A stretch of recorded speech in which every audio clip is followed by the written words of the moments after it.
Hi, everyone. Welcome back to another episode of our podcast, Psychology and Spirituality, a bridge to a better life, a podcast series based on the works by Joanna de Ângelis. My name is Marcia Trajano, and with me today is my dear friend, my colleague of many different projects, Yuri Castro. Hi, Yuri. How you doing? I'm doing very well. Hello, Marcia. Hello, everybody who's watching us online. Hello, everybody who's watching us live, who's watching us later, anywhere you are. Hello, and good morning, good afternoon, good evening. Ah, it's really a joy to be back, right? But today, Yuri, I propose that we reflect on something that really touches all of us, independent of your gender, your age, or where you're born, where you live currently.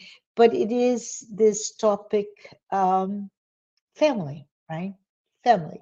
And when I say family, I probably should further define it because it can be more than the family that you're born into or the family that you're building. It is perhaps within the family that some of our, whatever that family definition may be, but it's there that we find our greatest emotional lessons, and it's this laboratory, if you will. So I like to bring to everyone that in her work, Joanna de Angelis reminds us that family isn't just social structure. She calls it the soul's primary classroom. So, Yodi, I know you've read copious works by Joanna de Angelis, but as you may remember, she writes, family is the foundation upon which society is built, right? Which we all should agree with that. That's the building block for societal design. And family is for all of us that, as I mentioned, the primary school. And what does she mean by that? She means that it is within the family that those, should I call it potentiality, like this latent faculty. Well, we all bring so much with us, but it's there within the family that they are awakened, they are developed. And to me, it's quite a beautiful image if you think of home as a sacred classroom. And what are the lessons? Arithmetic, English, literature? No, it is love, it is patience, forgiveness, and most importantly, understanding. There are many different discussions that I would like to bring to us, perhaps around that. And I just wanted to see, is there any thoughts that you have perhaps about the qualitative attributes of family as a classroom? Yes, that's such an amazing topic, right, Marcia? Because as you said very well, it is irrespective of gender, of culture, of nationality, of social status, family. We all are in some sort of family in a certain Yeah, way. And yeah, Joanna does say it beautifully, right? Like it's the fundamental base. She says about the building of life or society, right? So yes, if we imagine, and when I read that, I had this I imagined this building, this skyrise. Let's say society, with many different layers and levels and all that. But the family is the foundation, is the base, is at the yeah. core. It's what you have to build from that in order to go up. And I thought that was such a clever and yet interesting way to describe family.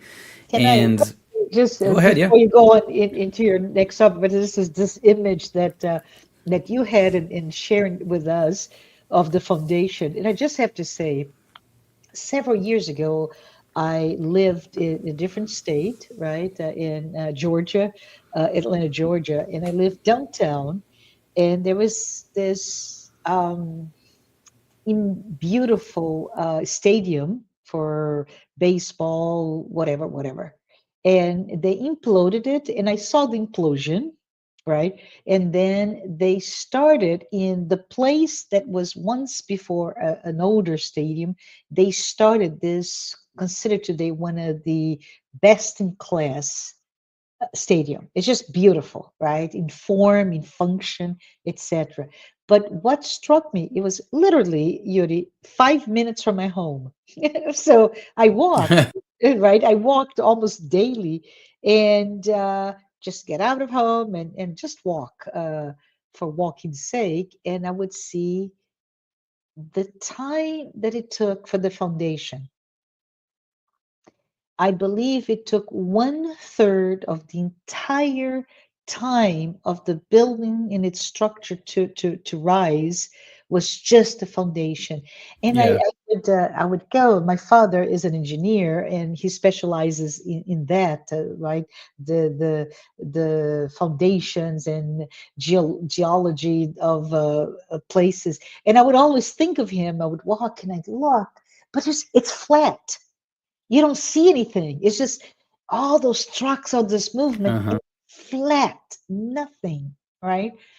And I was like, this is a crazy. How can they take so long? And once the foundation was built, the magic happened in our eyes, right? All this beautiful, very, it's a round building with, it's very sculptural. And I, when you're talking about the big building and the foundation being the home, it reminded me of that it may take what it looks like a long time for a child, special, like, oh, I was like that. I want to get out. I want to,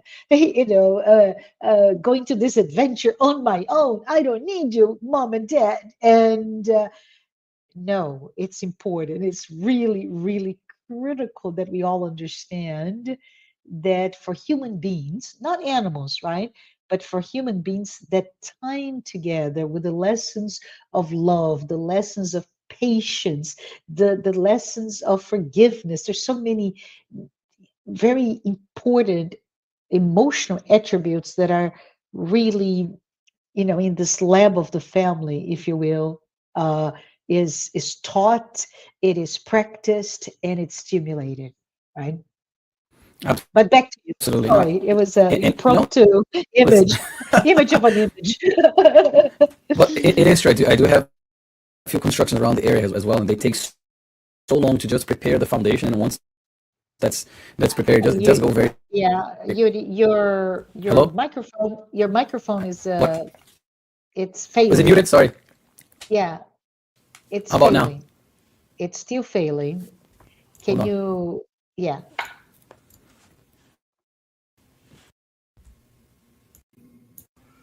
Testing, sorry, everyone. testing. Very good. Thank Is you. it better? I apologize for Yeah, that, everyone. I, that's okay. I was If not, saying yeah.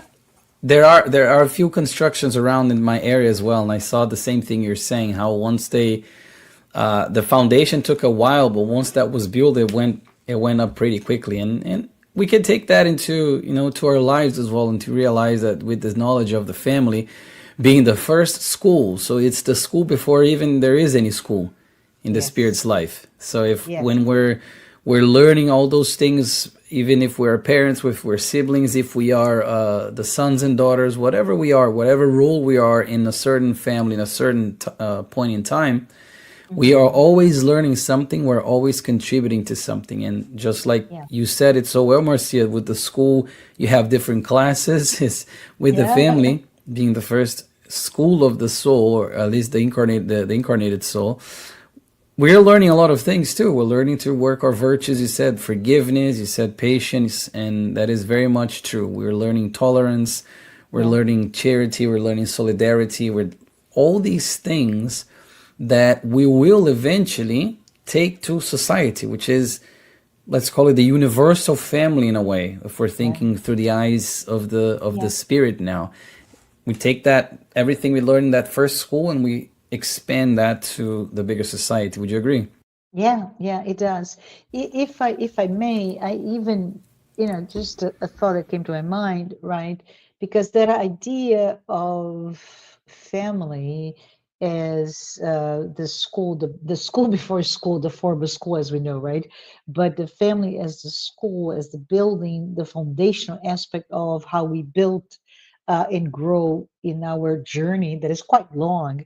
The idea resonates, perhaps, I don't know if you agree or not, but with when we think about Carl Jung's concept of individuation, because in his concept, you see, as I understand it, a process of becoming whole.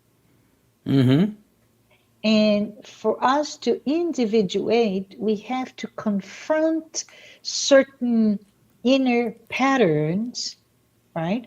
But Mm-hmm. those inner patterns, they are first activated, the potentiality is there, right? They're first activated in the family life.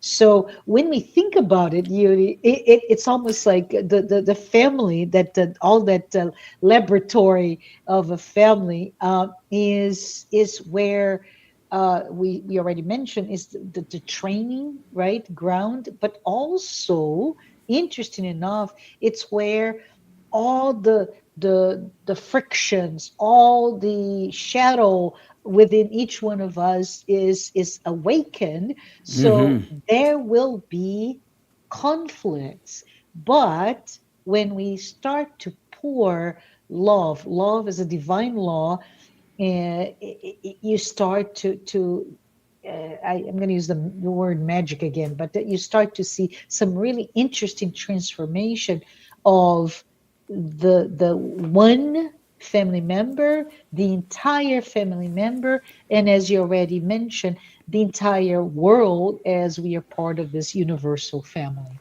But if you go deeper into this, right? Joanna de Ângelis in her literature explains a lot about family as, the result, the family unit, a family group, we may call it. The family is the result of the spirits, each one of us, our spirits, our souls, long evolutionary journey. And we Yes. can even, the flights of fancy here, right? We can even think in terms of family structure beginning in the animal kingdom, and the image that comes to my mind are of a lion pride, right, with the lion, the lioness, the young the I don't know what they call it in the young lions, but anyways, the family members, the children, and The but Cubs. the cubs. Thank you. So each one of those, it doesn't matter. It doesn't have to be a mammal or a feline in this case, but in all the animal kingdom, you see examples of that structure and how they change. And one of the animals, by the way, that I am fascinated is actually whales, and how they grow and how they teach, right? Or orangutans is another one that they spend years teaching the young one, with imprinting them on the tools for success. But regardless of that, it really reaches its highest expression with us, with humanity, and it does that through reason and consciousness. So I love if you could perhaps talk a little bit about how we are somehow programmed for connecting, right? And how our, I guess, our instinct as biosocial animals, right? And gregarious animals, how all of that in one setting really transforms into love and incarnation. Through incarnation, we start to see ourselves drawn into family groups to learn very specific emotional lessons. What are your It thoughts is. on It that? is. Yeah, it is such a blessing if you think about the opportunity of reincarnation, the opportunity to be in a family, to learn all these things. Yeah. And it's interesting. Joanna says bio, psycho, social, spiritual. She combines it all like in one sentence Yeah. as what humans are, and it's very much Yeah. true. We are very much, like you said, Can you break programmed. it down what you says because it's in Bio, plural? Bio. So psycho, so the I. biological, the psychological, Yeah. social, which Yes. is already the full word, and spiritual. So Yes. biological, psychological, social, and spiritual. She says in one word. It's actually interesting. And this there's this idea you mentioned with the animal kingdom that she also talks about, where we Mm. do see these groupings, we do see these animals helping each other, whoever, like the mother, we see the mother instinct there, but the quote Yeah. unquote mother instinct, but it's different than Yeah. the humans, because once the animal, like the son, the cub, the little baby animal, reptile, bird, whatever that may be, feline, like you said, once Yeah. that animal has enough independence, or is able to fend off for himself or herself, then the family unit, in a way, for a lot of animals, is just dissolved right there, because now it's the animal Yeah. just go and do things by itself, which happens rather quickly. Think of Yeah. equine, and Yeah. other, like donkeys, horses, things like that, that is just they already walk, and that's it. So it's a little different for humans, Yeah. which makes us think. That's it's almost Yeah. like we have this dormant, like you said, this dormant capacity of Yeah. grouping ourselves in family units, and the mother, the mother's instinct, and all those things that are much more, I like to think, augmented, much Yeah. more complex, but also augmented, Mm. versus what we see in other animals, in the animal kingdom, where we Mm. don't. Once somebody is, I have two sons, they're going to be my sons in this life for the rest of my life. Doesn't matter if we never talk again, or if we talk every day, if we, doesn't matter, they are my sons. And it's with animals is different. There is this thing that it's almost like they move on rather quickly, Yes. emotionally speaking, whereas humans, we don't, and we must think to ourselves, why is that? Would you Yeah, agree? yeah, I agree. And it's funny when you said that my sons, your two sons, right? They're your sons forever. So I immediately, it's so funny how our imagination goes. I immediately saw you, Yuri, when you're 85 years old, and your children would be what, in their 60s or 50s, and they're gonna be adults, fully older than you are now, and you're gonna Yeah, still treat them as you treat them I today. bet. Yeah, so it's very interesting. And I on a different note, I remember I became a mother when I was quite young. I don't know that I was quite prepared emotionally to be, but I did. I was married within the first year of our relationship. Here I am, pregnant, and but I had so many ideas. What would Marcia be, right? I wanted to be this, I wanted to be that. But the minute, Yuri, the minute, that's the maternal instinct that you reference, right? The minute that I found that I was pregnant, it's something clicked in me Hmm. that it doesn't matter for the rest of my life, like you said, I'll be the mother of this young Hmm. child. And I learned later from a friend, this school friend, that 20 years later reached out to me and he said, Marcia, you sold out. We let go of all your dreams. What uh, happened?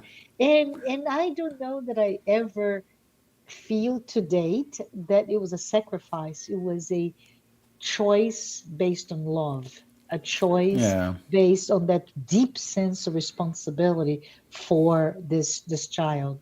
But one thing that I wanted to say to you, if you love to hear your opinion on this, but somehow I don't know why we often imagine families should be perfect. As in, you fall Oh, in love, right? You fall in love, and the traditional way is you get married, you have children, and there is this beautifully harmonious, supportive, perfect family unit. And um, and the reality that it's not. So let's think about from your parents to you to your children to your grandchildren. What is perhaps the most important linkage between all of them, which is how to learn and how to teach, transmit to the next generation, how to include, be ready for that laboratory. And Joanna reminds me, right? You and I are both spiritists. You and I both believe in reincarnation, and we both believe that this is not the first or second or even the last time we're going to have a corporeal existence, and we Yeah. have a life that is quite interesting each time. But she reminds us that coming back to a new corporeal existence, a new life, if you will, we should, more often than not incarnate in the so-called ideal family, right? Mm. Right? So think about it. So she says we join the family grouping that will be most effective in helping us awaken those dormant virtues, that all the potentiality. So immediately when I think of it, and I say, Joanna, you are so right. You are so right.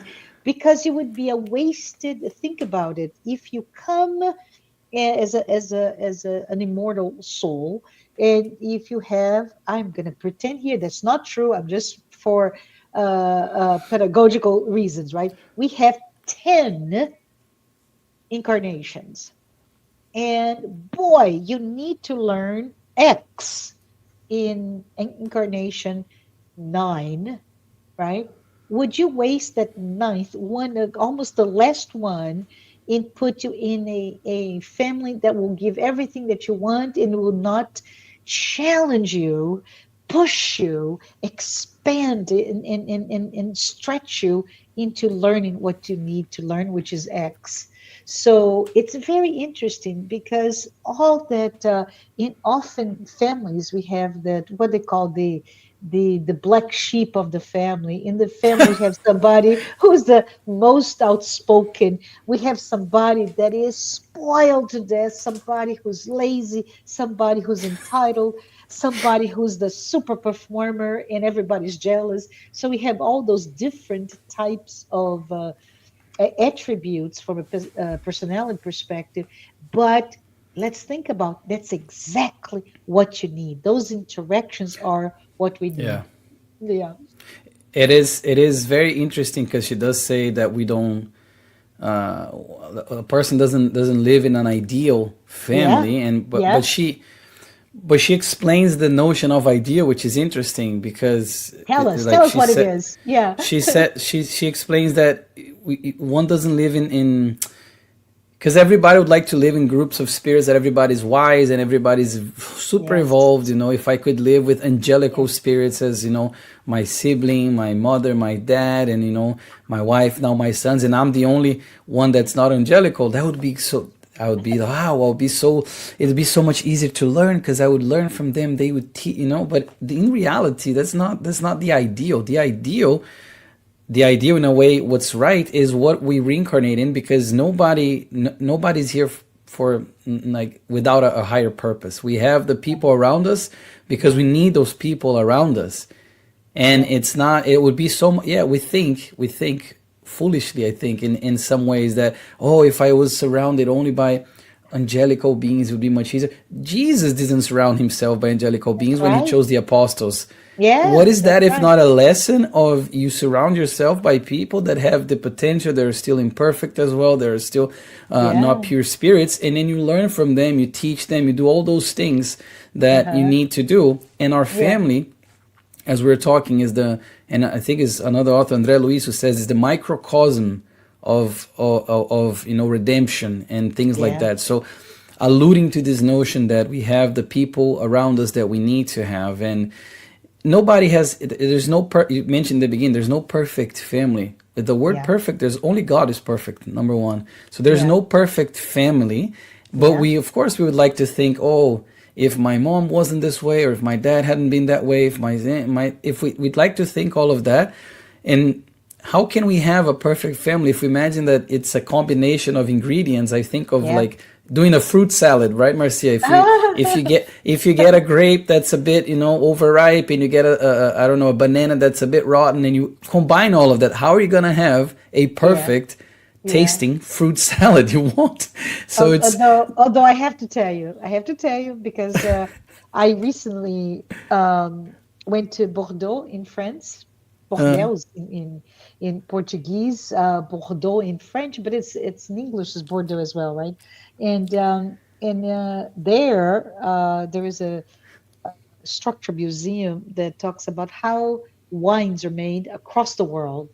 And I found out that in France, they actually there's this very interesting, I never knew this, chemistry of overripe, right? And they actually allow certain grapes to have a certain, not all, of ripeness, or even with viruses or whatever. They let that, because it's in the mix that we have the best of the best wine. And I was absolutely oblivious of that. And it's exactly what you were talking about, the fruit salad, right? We don't want all overripe banana and this.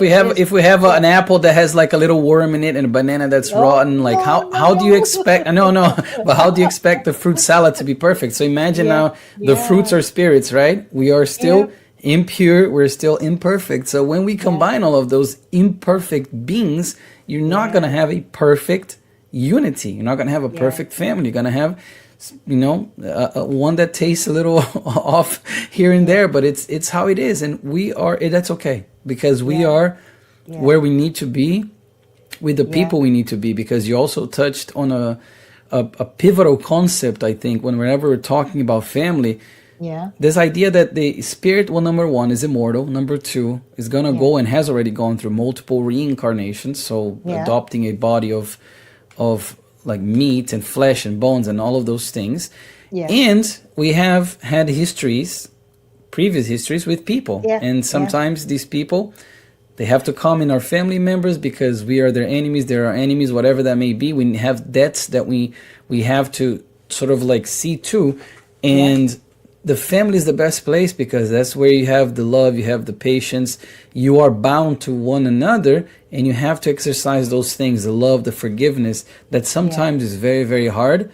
And if we don't look at it with the eyes of the spirit, I think it becomes even harder to exercise forgiveness, to exercise love and tolerance when you when you don't think to yourself, wow, maybe I have to learn to forgive, and I have to learn to love this person that is so opposite to me, that is so different than me, you know. yeah, What do you yeah. think? I absolutely like it. And what comes to my mind is, the lesson of forgiveness. You don't forgive 7 times. You forgive 70 times seven. And I would say four. How old is your youngest? Two. Oh, there you go. The terrible twos, right? When the child learns from a development perspective that the child is no longer part of the mother, but it's a Yeah. me, right? It's two individuals, and in that instance, again, that it's beautiful, it's miraculous, even that. Oh, now I know who I am. It starts to have a voice and test the voice, right? It is no, no, and it is that point that you say, Yuri, for you and your wife, it's not 70 times 7 times 70. It's 7 times 70 each question Yes. that the child, Yes. because they keep stretching, right? They keep pushing. But, and I said, no, no, no. So it's a very interesting, which one of the after the results, the aftermath of this time period of being 2 year old, depends on each person, but around that 24 months, we see independence, but we also see the love in the discipline, right? Because if you can imagine, a parent, two parents, that if the child asks something that is absolutely not appropriate, and the parent says yes, right, because I don't want to be bothered with that discussion, the child may get into serious trouble, including safety issues. But Yeah. I think it's really, if you think about not just the terrible twos with the constant whys and asks for the same thing hundreds of times each day, we see that there will be conflicts, and we can only imagine when those children will become teenagers, right? As in youth, when that sense of independence of the terrible twos become exacerbated to Yeah. infinity sometimes, and you have to show love and discipline at the same time. But that's when I see, that's in this type of laboratory that our needs, each one of us, are addressed. And to be addressed, bringing back what Joanna said, right, with the incarnation, there will be conflict, there will be misunderstandings. And that's the part of the job that we signed up. I just wonder if we could right, to understand this easier. It's not for anybody. If you are a spiritualist, spiritist, if you are a psychologist, it does not matter. It's equally hard, don't you think? It is. It is equally hard because at the bottom we're all human. Doesn't matter the Yeah, label, yeah, the religious label, the professional yeah, role we have in our lives, this life. No, we're all human in the bottom, at the core, and we're surrounded by people that we must be surrounded by. Because yeah, as I was saying before, if we were just surrounded by pure and angelical creatures, how could I exercise patience, forgiveness? Because they wouldn't make mistakes towards me. How can I learn to absolutely. forgive if Yeah, somebody, if if I was surrounded by a little bunch of Jesuses? I would yeah, not learn. I wouldn't need to forgive. I wouldn't need to be patient. I would not need to be tolerant. So yeah, how would I be able to exercise those yeah, virtues? And the answer is I wouldn't. yeah, Therefore, we are very, because of the grace and the love of our God, we are surrounded by the yeah, people we need to be surrounded by, so we can learn all these things, so we can do different than yeah, perhaps what we have done previously. And that is, yeah, I think that's such a hopeful sort of yeah, thought yeah, to have and to hold and to utilize in our lives, because that's what Spiritism also helps us so much with, giving this different perspective, so we can carry on and learn these virtues and at least try to practice yeah. these virtues and forgive and all of that much more easily, I think. Yeah, I know you have, you're a clinical psychologist and you have a lot of experience. Without betraying your patients, is there anything that comes to your mind in terms of those deep embedded conflicts Oh yeah. and friction that So perhaps you could bring into the perspective of the family as school?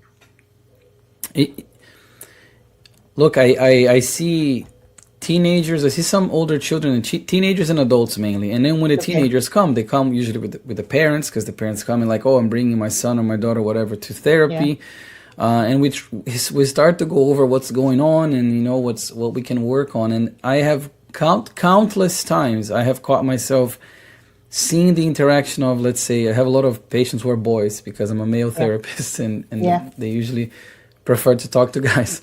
Yeah.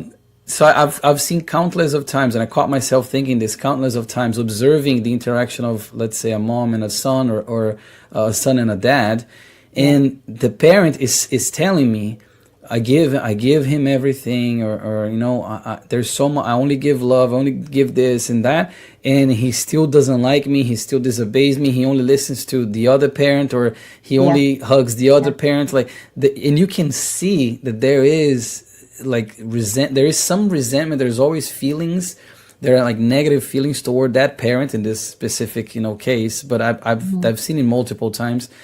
And you can only look and think there has to be something beyond this 12 years, 13 years, 14 years that this person has been in this other person's life to Yeah. generate that much, hatred, that much Animosity. Yeah. resentment, Yeah. Yeah. animosity. Exactly. Yeah. If you look at that only with the material eyes and the eyes of this specific reincarnation, you would not find an answer as to why that child hates that parent so much.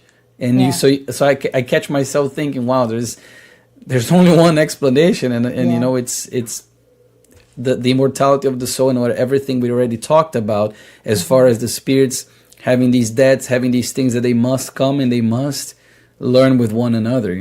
Yeah, and I'm not asking you to, solve anybody's problem, but if I came to you and now I'm the young 18-year-old or 16-year-old, deeply conflicted, right? I'm deeply conflicted, and my parents brought me to talk to you, Yuri. What is something that you would tell me that would perhaps help me understand what's going on, what's all this, why can I, as a young person, can talk to friends, I can talk to schoolmates, I can talk to parents of other friends, but and you already said it, but how can you alleviate the burden of guilt of an individual, Yeah. perhaps? I don't know if you address that, but I So think it would be lovely. no, I do address, if you're 18, parents will not come with you. But if you're, let's say, younger, the parents would Yeah. have to come with you by law. Yeah. So the idea is, because they're still responsible for you. So the idea in this situation, there's always these situations where there's these, especially older teenagers, let's say 15, 16, 17, Yeah. high schoolers here in the United States, where they do want the relationship to improve with their parent, like with the Yeah, specific that's good parent to and all hear. that. So Yeah. when they have that motivation, which by the way they all do, some of them is just like hidden, or Yeah. there's so much resentment that it's kind of like on top of that motivation, that I wanna like my dad, I wanna hug my mom, I wanna have love and give love to them. But the thing is trying to find that motivation, and oftentimes it's easier, sometimes it's hard. But once you find that and you work with that core of the motivation to help them with their behaviors and all those things that they need to see that parent in a different eye. And I'm Yeah. saying this, and I'll make a parenthesis here. It all depends on the psychological. We're not going to get too much to that, but in the psychological line of treatment that each person adopts. I have a specific one. Other people might have a different approach to this, but the main thing is they all want to live a life they have no stress. So if they have a stress with a family member, well, would you like to have a Yeah. less stressed relationship? Yeah. The answer is always yes, invariably. Yes. So Yeah. let's work towards that. Yeah, that's very interesting, right? We all in pain, and our way, because we are in Western society, we all are root cause, right? Or cause and effect. It's painful. Yeah. Let me take away the pain, but not always looking for the root cause, especially if you don't have a disposition to really seek, well, if it's not here, if there are no apparent causes for what's going on today in my childhood, it must be elsewhere. So in any ways, I just really like what you're saying, that no matter what, the majority of young families with young teens that are troubled and causing all sorts of stress, there is, hidden or not, a desire to love, to go back to that sense of peace, the sense of belonging, right? And Yeah, let me just yeah, add the fact that yeah, since we're on this, yeah, children and teenagers, a lot of the times it's yeah, much quote unquote easier to work with them and to help them than the parents, because the parents oftentimes don't think they have any agency. yes, Really, they don't think they they just want to drop their children like they're dropping their car off for an oil change, and they Yeah, pick it up and it's already quote unquote solved and fixed, quote unquote yeah, fixed, yeah, and they don't realize the importance and the role they have. So a lot of the work for child psychologists, and those who are listening to me will agree, is with the parents, that you have yeah. to help Interesting. the parents help themselves and help the child. So, Yeah, yeah, and but that's a yeah. yeah, and it's interesting because if you think about it, and I'm going to deviate the topic from the family as the parents and children to a couple, right? Yeah. I mentioned before, you fall in love, you get married, and fairy tales. You want the ideal relationship, the ideal marriage, the happy ever after. And statistics tell us, nope. I think we are approaching 75% of all relationships, marriage specifically, end in divorce. But what is so interesting, I'm quoting someone who was going through divorce, Yuri, maybe 30 years ago, so long time ago. This woman was, and I never forgot because she could not believe that the battlefield, if you will, the battlefield of a divorce, her spouse, her separated spouse, would come back with all the worst parts of her, and he was, we could say, the worst enemy because he knew all her flaws. And I said, yeah, you slept with the enemy for a long time and you shared all your vulnerability. But that's what family is, isn't it? It's this place where we should Yeah. not have masks. We should be ourselves. We should unveil all of our imperfections, because family as this school, right, the first school of the soul, the family is there to actually polish, to educate, even though there will be points of friction between the family members. But how can we educate if we don't know what needs to be educated? So I'm doing an invitation. This is Marcia speaking, nobody else, but I'm inviting all of us to be who we are authentically, so with all of our flaws in the family. Let's not be shy, because that's the place that we should learn and love and really, um, I was going to use the word alchemy. I don't know that you like that word so much, but that's the Yeah. magic, right? Where we deal with our shadows, we deal with all of our imperfections, and how I just rub it the wrong way, but together with this commitment to love, to care, to protect, we should then learn to be better.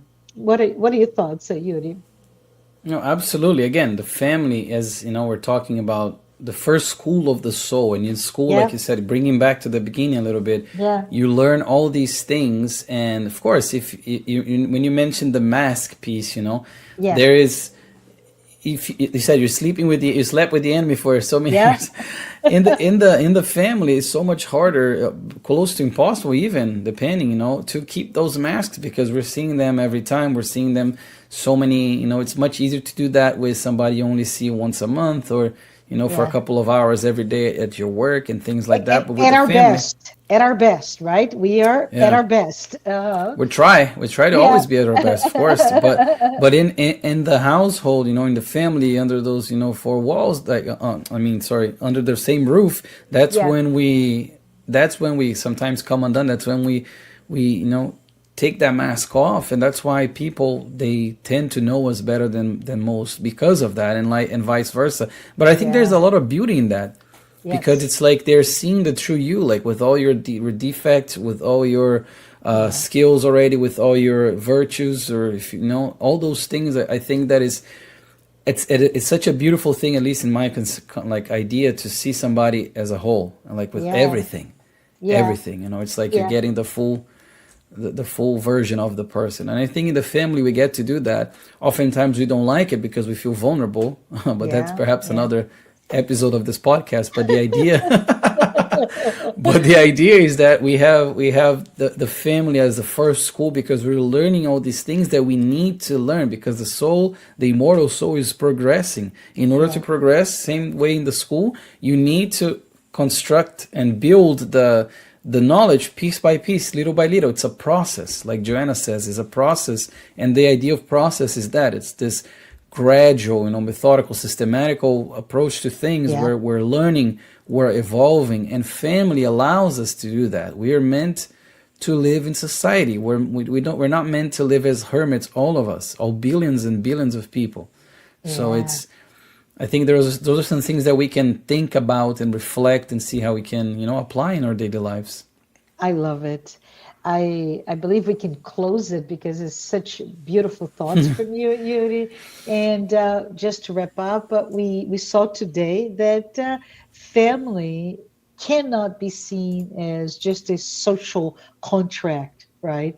It is Yeah. a classroom of the soul. It's a divine classroom of the soul, if you will. It's a place where all souls will desire to meet again. And when they're back together, they're there to heal, to grow, to learn the, I would say, the sacred art of love. But I would also venture to say that both Spiritism and psychology, as you talked about your practice, we all believe that relationships are the mirrors of our inner world, be the parent, being the child, be right, whatever it is that the situation of conflict, we are really mirroring what's behind it all. And to me, Yuri, the more we are able to heal within, the more we are able to bring a sense of peace and harmony to our families. So perhaps for all of us tonight, before we go to sleep, we can take a moment to just be grateful and bless this family unit that we're in. And it may be that you don't live with them, your larger family, right? That you're Yeah. alone. But let's just take a moment to be grateful and to bless them with all, especially for all their imperfections, but also with all their beauty, recognizing that this is the school that our souls needed, and was the school that it was customized just for us. So anyways, let us rewrite, right, Yuri, for all Yeah. of us that are living in conflict, and most of us are, let us attempt to rewrite this story with love and in harmony. And I just want to say, Yuri, thank you. Thank you so much for being here with me today, with us. And for all of you who are here listening to this podcast, thank you. Thank you for your being here, for listening. And for those of you who perhaps are tuning in for the first time, the Psychology and Spirituality weekly talks, they're are based on the works by Joanna de Ângelis. We peppered our conversation with reference to some of her insightful teachings, right, Yoni? And Mm-hmm. we hope that you can take a little bit of nuggets from the juxtaposition of spirituality and psychology. I also want to thank our sponsoring organizations, Mansão do Caminho, United States Spiritist Federation, the International Spiritist Council, and AME Brazil. That is the organization that is the Brazilian arm of an international medical spiritist association. I want to say thank you, everyone, for being here. And Yuri, until next time, thank you so much. Thank you.